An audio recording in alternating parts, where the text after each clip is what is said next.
Can you get fitter as you get older? I'm going to interview one of my colleagues who says he's doing just that. If you haven't watched before, my name is Dr. Nicole Diddick. I'm a geriatrician, a specialist in the care of older adults. I had the opportunity to talk to one of my colleagues, Dr. Marcel Doré. Dr. Doré is a physician who works in the city of Guelph. He's done primary care, and he's also worked in the hospitals for many years. In fact, he's been a physician for over 30 years. But in the last several years, he has had quite an awakening in terms of his own fitness level. He's made some big changes, and he's sharing them with others. He tells me that he's gotten fitter as he's gotten older, and he's not planning on slowing down. Take a listen to my conversation with Dr. Marcel Doré. Sure. I've been here in the Guelph area for about 30 years. In fact, just celebrated that last year in 2019 and just retired actually from the hospital work, which I had been doing for about 17 years. And prior to that, I was also working as I like to say general practitioner because I don't formally have a family physician designation. All kinds of stuff, the old country doctor with delivering babies, assisting in surgery, working in the emergency rooms, and then spent a good chunk of the time in the last 30 years as well, working in the world of medical education, both here and abroad, through continuing medical education, geriatrics, delivering babies. So really fairly typical country doctor, done a bit of everything. The last 17 years have been really very, very rewarding. And I just figured after a while that it's like, okay, I think I've done enough. So now I'm actually taking a different avenue. And last 5 years, I've been teaching fitness classes of all things and yoga of all things, although we don't call it yoga, we call it DDPY, which is a form of a mixed type of exercise that mixes everything: strength, moves, flexibility, balance, cardiovascular. And it's particularly good because it's easy on the joints. In fact, in your area as a geriatrician, you'd be very impressed that I've got people in their 70s that come to my class regularly. And they start getting reductions in their aches and pains, and they tell me they haven't been that pain-free for such a long time. So, and I actually used it myself, the exercise I started doing, because of some fairly severe back pain, sciatica, the old degenerative disc disease as described on the MRI, a pinched nerve, an L5. So I started doing this form of exercise, and after a short while getting better, I thought to myself, this is good for me. I should keep doing it. And being a helpful kind of guy, I thought, well, one of ways to remain accountable to myself is to actually be accountable to others and to offer it to other people as an instructor. So since January of 2015, I've been instructing classes and started with 8 people on my first class in January 2015. And now fast forward to January 2020, and there's at least 200 people every week that come to my classes. Oh my gosh. So it's done me a heck of a lot of good. Yeah. Yeah. So you're very modest. I mean, you had a very full plate when you took this on and just decided that you were going to become a yoga instructor. And so, you know, how did that happen? Like, how long did it take you to get certified as an instructor? Well, the big motivation was that this was helping my back pain and actually relieve me of my sciatica. So that was a big motivator because I actually did it for a few weeks, 8 to 10 weeks the first time, and I felt so good that I stopped doing the exercise. And then, of course, my back pain came back, and I thought maybe I should do this exercise again. So I started doing it again, then I stopped because the pain went away. And fast forward anyway, so yes, I decided let's be an instructor. It's actually, and you're right about doing so many things because, you know, I've been chief of staff, chief of the hospitalist department at the Guelph General. I've been a vice or assistant dean at McMaster in professional development, something at the regional campus. I've been a clinical instructor, and sometimes all of those at the same time. So I'm used to being busy. And now I had dropped a few of those things. Yeah. Being busy can be as much of a curse, maybe more of a curse than a blessing sometimes, because it did lead to poor health, physically poor health. And that's why in the last 8 years or so, I started shifting away from being a workaholic and sort of kind of starting to take care of myself physically, and of course mentally and emotionally. It really helps as well. Mm. So the actual training, I started October in 2014. By the time I finished my submissions, my videos, my teaching, the examination, it was about the end of May 2015. So about 8 months. Wow. And that meant getting up at 5:30 in the morning, exercising for an hour, 5 or 6 times a day, 5 or 6 times a week, not a day. I exercised for 5 or 6 times a week at 5:30 in the morning before going to work, really to get into the shape I needed to learn all it. Wow. Oh, that's amazing. But you probably, I mean, and I guess for our listeners, like I know I'm tired just hearing that, that you did that. But, you don't have to have that kind of dedication to reap some of the benefits of exercise, right? We should make that point too. No, absolutely not. I think the exercise and leading into the teaching the classes for people right in their 20s, right up to people in their 70s, and I have some over 70 as well. So I look at this whole spectrum, and frankly, the main course, 40 to 70, which is kind of like a boomer plus, but there's a significant number of people who are in this transition phase of life, starting after 40, after 50 is like, maybe I should take care of myself. Yeah. And it is a form of exercise. I was getting the feedback that people were feeling so much better. They were coming to me unsolicited saying, I'm so happy I'm doing this. Wow. What do the recommendations say? What do you see in real life? Honestly, if you're out there and you're doing something that includes some form of muscular resistance, some weight-bearing exercise, raising that heart rate up to a moderate level, you don't have to go crazy and do HIIT, although there are medical benefits to that too. Use your respiratory system, move in a range of motion, do some mobility. And I use the word mobility specifically instead of extreme flexibility. We all need good mobility of the joint. We don't have to be ballerinas and figure skaters to bend our bodies backwards. And that's why we stay away a bit from the word yoga. Yeah, yoga can make us think of pretzels and tying ourselves into knots, right? And going beyond that natural range of motion, like kind of pushing ourselves. So yeah, I guess we shouldn't be intimidated by that word yoga, right? Well, again, I tend to stay away from the word yoga. It used to be called DDP yoga. Now we call it DDPY because there are some people, first of all, who will not go to a yoga class. And I want to be as inclusive as possible, really. I want to be as inclusive as possible. Have, everybody, all ages, shapes, sizes, fitness level to feel they can come to the class and feel I can do this. Okay. The second reason is that, yes, as you mentioned, some people think that yoga is where you have to bend over backwards and twist into a pretzel. And really the only people you see in pictures and videos that are doing that are the people who have that anatomical ability to do so. And that's not the majority of us. They could naturally, flexibility or something like that they're more prone to do it. Okay. That's reassuring. So exactly. And as you age, let's look at another aspect. As you age, and again, particularly of interest in your field, is like the age number doesn't really mean anything. The one thing we do have to do is stop abusing our bodies. And that includes healthy eating. It includes moving, whether you want to call it exercise or not. And it includes restful sleep, excellent relationship, having some purpose, intention in life, all of that. And so that I've taken all of those and transformed my way of thinking in the last 8 years or so. And I'm actually healthier now than I was 10 years ago, and quite comfortable. That to me the other day. You said you're turning another decade. You're turning in another decade chapter next year, and you want to be healthier in that decade than you were in the previous one. So that's amazing. I think a lot of us sort of say that we would like to be that way, but to actually make it an intentional thing that you're going to go for it. Yeah, I think that there is a societal attitude that once you hit 40, once you hit 50, it's all downhill from there. And whether you're in your 50s and you say it's all downhill from 60, that doesn't have to be the way. So if we change that mentality, and honestly, I was stimulated by, maybe you've heard of the book, you probably have, but basically the book is, what is it? Better Next Year, is it? Or something like that? I don't know. I probably have it on my shelf here. Memory's the first thing. Younger Next Year. Oh, Younger Next Year. Oh, great. Wow. I know it's all backwards there, probably. Yeah, that's wonderful. They have one for women as well, although I can't see what the difference is. The principles are the same.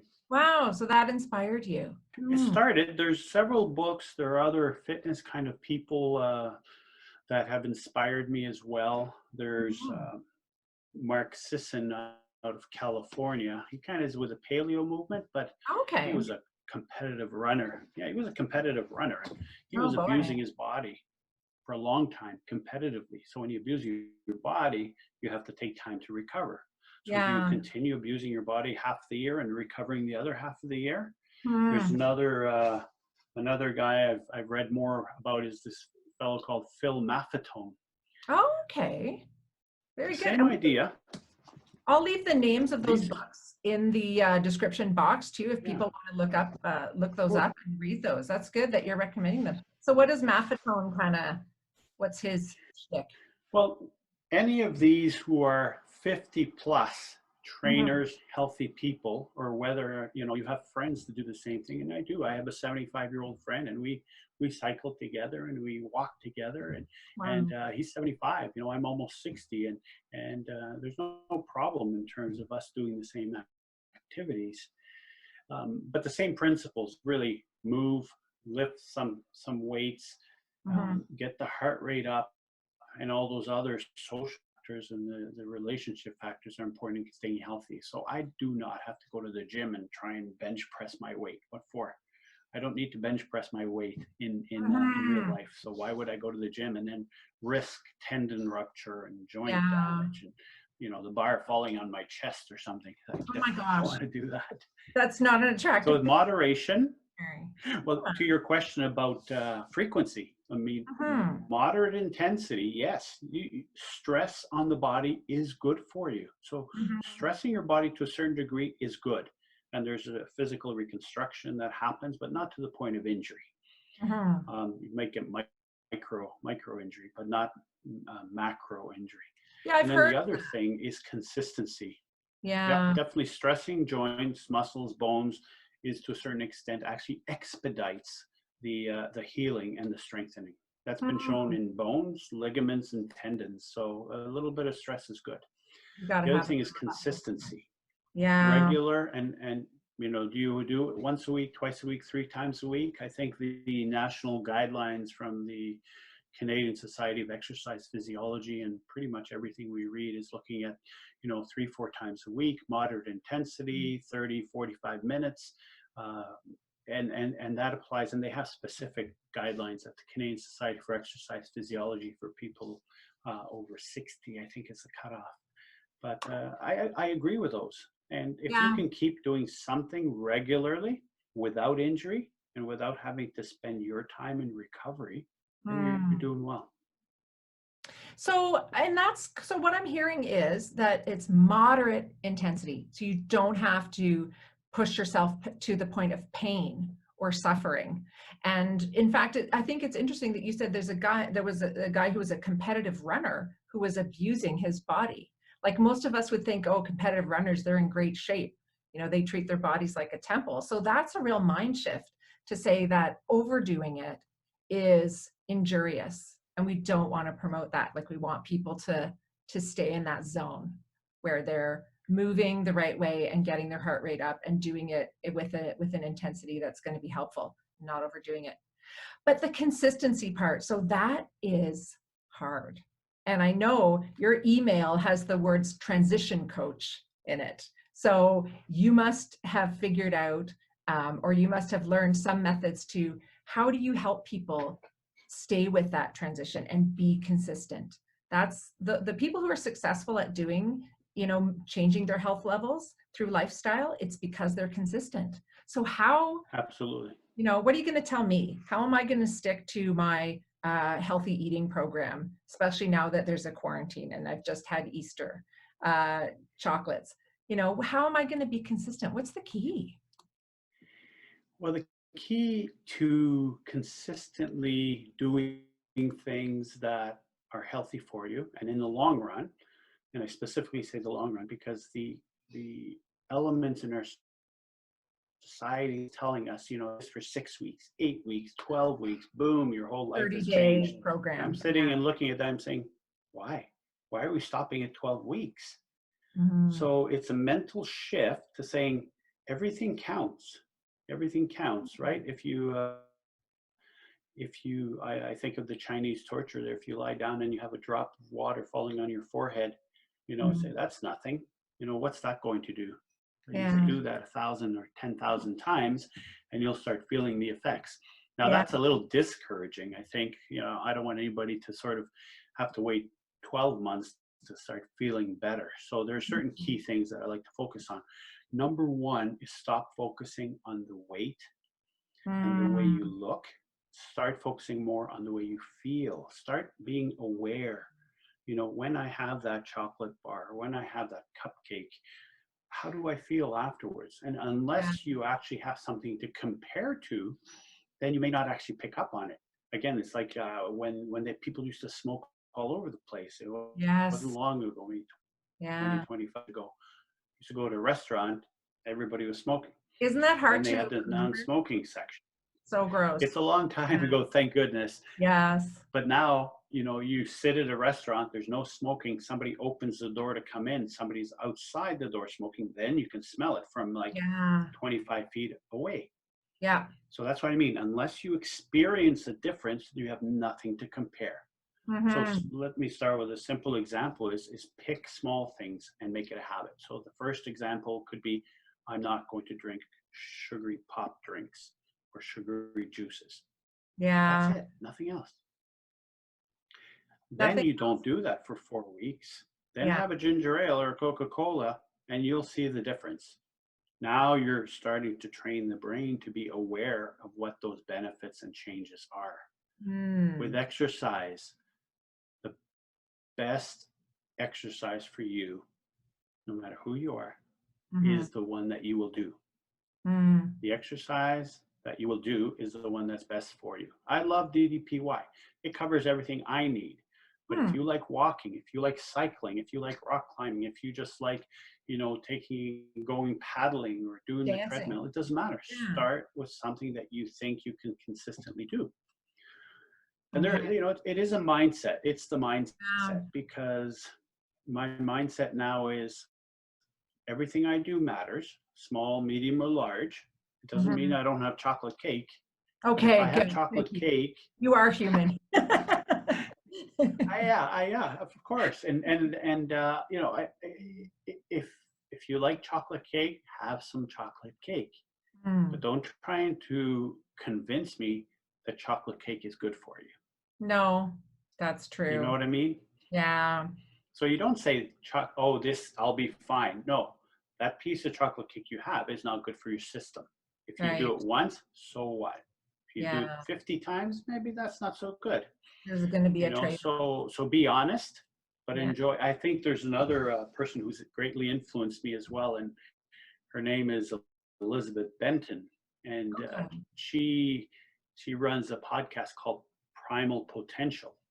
And I don't listen to all the dietary advice. I listen to the mindset advice, and really, she basically says, it's not hard. It's not hard. You asked me if it's really hard.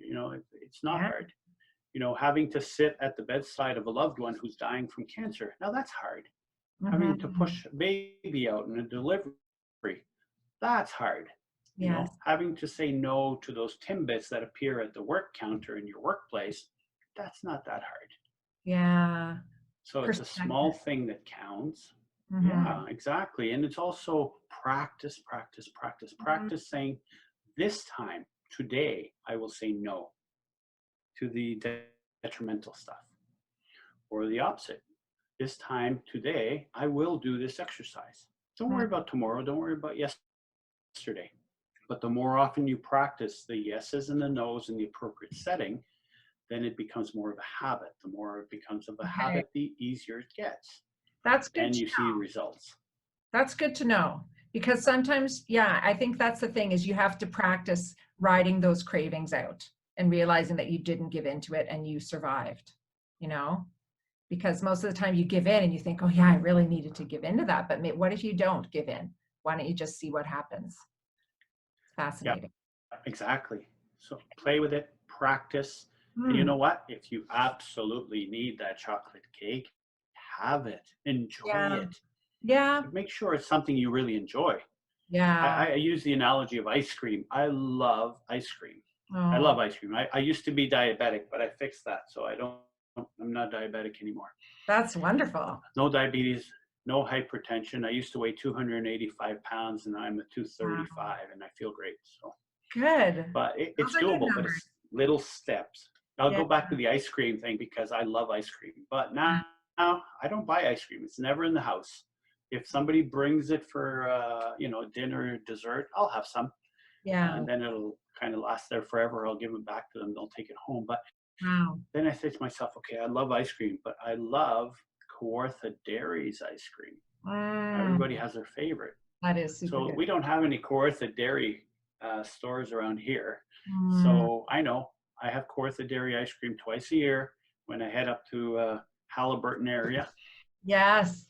Yeah. And I'll have the ice cream there. I'll get the biggest cone with two big blobs of ice cream, and Yeah. I'll love it. I'll just savor it, and I'll love it. It's not good for me, but I'm saving that experience for the Yeah. very few times in a year that I'll have the ice cream. And you can do that twice a year, and that can be part of your lifestyle. But it's not, you're not doing it every single day because that doesn't make you feel the way you want to feel. Oh, if I had ice cream every day, I probably wouldn't even enjoy it now. No, that's true, eh? It's just like just something you're doing. Yeah. But Yeah. you mentioned when we were starting this conversation about you do have older adults in your class, which is amazing. And I do meet people like that. I have one person that I met in my office. He's 88 years old, I think, and he has a smartwatch. And when it says it's time to get up and walk around, he does. He has it set to remind him to move. So that's wonderful. So age doesn't have to be a barrier. But let's talk about that headspace, because I think I meet a lot of people too who are 88 who kind of said when they turned 80, you know what? If I want to sit on the couch all day, I've earned it. I'm 80. This is what I'm going to do. I'm going to take it easy. I'm going to go into that rocking chair. So, and they're coming to see me because they're feeling weak or they're falling down. And it's the rocking chair, you've got to move it or lose it. So tell me about that headspace. Like, how do we bust out of that as we get older? I think it's just like at any age, is that you have to look at what your intention is. What is the intention? You have the 95-year-old smoker who smoked all his life, and he doesn't want to give up smoking, but he's honest about it. He says, look, I know the smoking can kill me. I know I'm 95, but I'm enjoying life. And honestly, as a physician in the hospital, I've spoken to people who are making bad choices from the medical point of view. And, I go to them, I say, look, you're 88, you're 90 years old. I'm not going to tell you how to live your life. And that's the first thing I say. I'm not there to lecture them. I say, I can make some suggestions, but you know what? You've gotten this far along without me, then you just carry on. The encouraging part in terms of them making the choice. This is, as you know, when you see elderly people in the hospital or in the clinic, the last thing they want to do is to be lectured by some young whippersnapper. And honestly, even though I have my white silver hair, I'm a young whippersnapper in many of the medical situations. So I'm not going to lecture anybody. I'll say, look, let's go for a walk, or let's try this, or let's try that. Find something that is compatible with where their headspace is at. And they can't feel forced about it. They don't want to do it because the medical establishment is telling them to do it. They want to do it because they have decided they're going to do it now, right? Yeah. And so it's a psychology of any age, really, but particularly perhaps magnified in some of the elderly, and saying, you know what, that's okay. Sit on the couch, it's fine. I can tell you that that's going to make you stiffer, and you're going to maybe need more pain medication. You're not going to be as fluid, but, or just get them to do one thing, and get them to agree to do one thing. But you've succeeded in convincing somebody when they come to you and ask for help. Whereas before they may not have wanted to. So it's the same thing with my exercise classes. I don't force anybody to come to my exercise classes, but I see people in the hallway or in the hospital when I was there or anywhere else, and they say, oh, I haven't been to your class in 6 months. They know the benefit, they felt it. And I just say to them, that's okay, you'll be back. Yeah. No pressure, you'll be back. The door's always open. So it's relieving the pressure And Yeah. especially with the elderly, right? You got to relieve the pressure and don't feel they're being talked down to, obviously. Yeah, or nagged. I think there's a real nagging. There's like a U-shaped curve in nagging, you know, like you get told to everything when you're a kid, and then when you're an adult, people don't push you around as much. And then when we get into an older age group, I think people start nagging again, and the tables kind of turn, you know. So we don't want to nag. Yeah, absolutely. Yeah. For your interest, actually, it's supposed to be good for everybody, all fitness levels, all ages, all shapes, all sizes. But then you take it even before that. He has a program called DDP Why Rebuild. Now, if you want something for the geriatric crowd, or even anybody who's been physically debilitated, this DDP Why Rebuild, and I'll send you a link of the documentary on it, starts people right in bed. So you can start DDPY in bed. There's a whole series of exercises that you start in bed. Yeah. There's a second series of exercise that you do simply in a chair. Okay. And then the third is using the chair to help you get up to a standing position. And only then would you be able to take a level 1 class, which would be in my class. Now, having said that, I have people in my class who do push-ups against the wall. I have people who use a chair. I have people who sit in the chair to do my class. Yeah. They modify and I help them. That's good. So part of the success is that it depends on the instructor. If the instructor is going to help you and help you modify for your own skill level, your own fitness level, your own injuries, then you'll keep coming back to that class. And it's hard to get that in a general gym, and it's very hard to get that in a regular yoga class. So it's very inclusive. And the philosophy here is that life is 90% within your control and only 10% is out of your control. So that's another philosophy. Wow. Simple things like, you know, if you, and this is not an original Diamond Dallas Page quote, but if you say you can, or if you say you can't, you're right. You're right. Either way. Yeah, I've heard that too. I think it was Henry Ford actually that said that.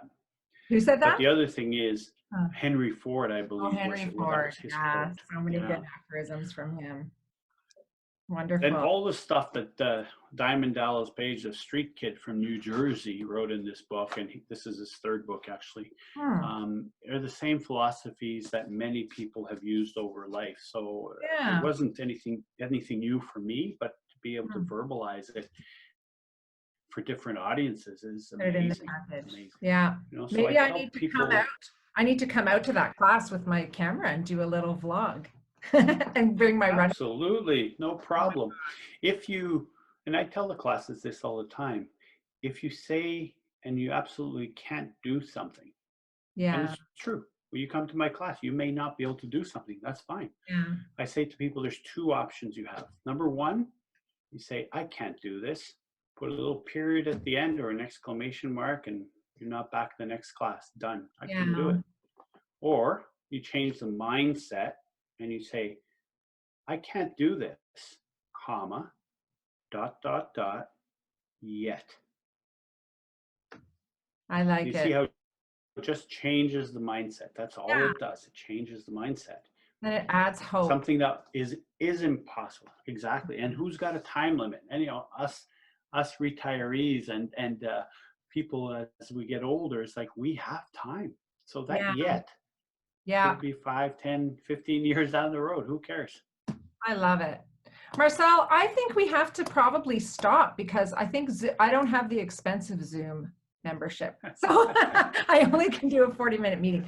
But you know what? That's amazing. And there's so much still I want to talk to you about some other work that you're doing. And so I think we're going to have to do this again sometime. But I love absolutely. I love that you've shared your journey with fitness and health and touched on so many important things, but you made it positive and you made it fun and you made it seem like it's something we can all do and we can do it together. We can, definitely. And this fellow, my mentor here, I've met him a few times and he's in Atlanta. He's 5 years my senior. Whoa, you're kidding. So it's no coincidence that I say I want to be fitter in 5 years. So if he's Yeah. he can do really slow burn push-ups. He can do Wow. 10 of them. He's up to almost 11 on his 65th birthday. Wow. And 64th birthday, sorry. He's Yeah. 5 years older. And I say, that's nothing. He's had 5 years to practice. So I'm thinking, if I practice for 5 years, maybe I'll be able to do those as well Oh 5 my years from now. gosh. That's beautiful. I love So it. it keeps me honest. Yeah, you are very honest.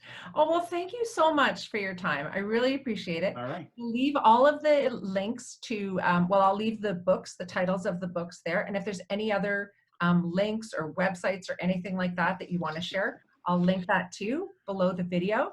And I think we'll have Dr. Doré back again to talk some more. Thank you. All the wonderful projects. I think the DDP Why Rebuild would be really interesting for your crowd. I'll send you the link to the documentary. Oh, wonderful. That's so good. We'll share that. Okay. Well, thanks so much for joining us. Well, thanks for calling. It's my pleasure. Bye-bye. Back again. Bye.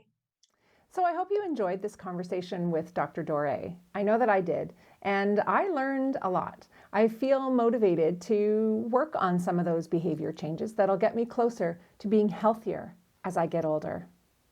Thanks for watching, and if you want to learn more about aging, then go to www.thewrinkle.ca or just click on the video that's being displayed on YouTube right now.